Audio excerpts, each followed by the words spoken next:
Hi everyone, welcome to Oakmoon Life. This week's video is going to be slightly unusual than the stuff that I normally do here. I recently got a new bike, and by new I mean an old used bike, and I have plans to customize it, but for the time being I'm planning to ride it in the stock condition. The grips on the bikes were in very good condition but pretty worn out and slippery, so instead of buying new grips I decided to make some leather grips for it. I started by measuring the length of the grip,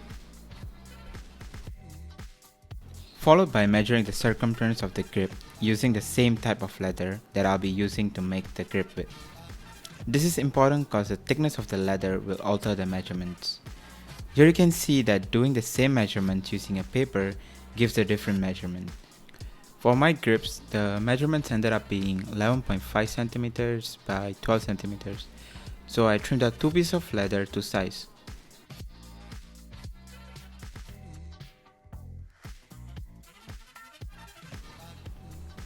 Once that was done, I punched holes along either side of the grip. Make sure you do this on the correct side. In my case, it was on the longer 12 cm side. I decided to add double-sided tapes to the underside of the grip, as this will help to hold the grip in place when stitching the grip.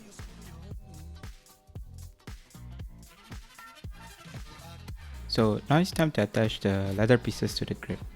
When attaching, think about the placement of the seam lines, as you don't want the seams to be at a place where the stitching is going to dig into your hands and cause some pain. I decided to put the seams on the front of the grip. This is where the fingers naturally wrap around, and combined with the crisscross stitching, it makes it slightly extra grippy for the fingers to grab onto it.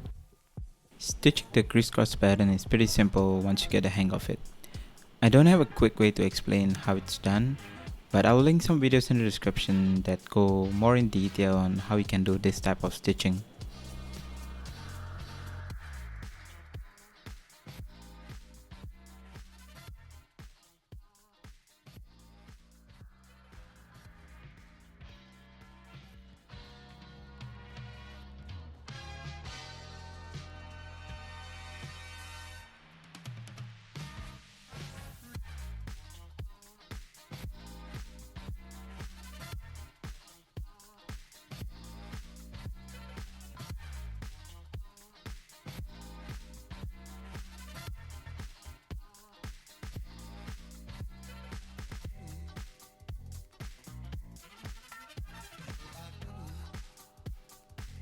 And there you have it, it's done. You don't need a motorcycle to make this. You can follow the same steps and make your own grips for your bicycles. I hope you like watching this video, and if you did, make sure to share this with your friends on social media.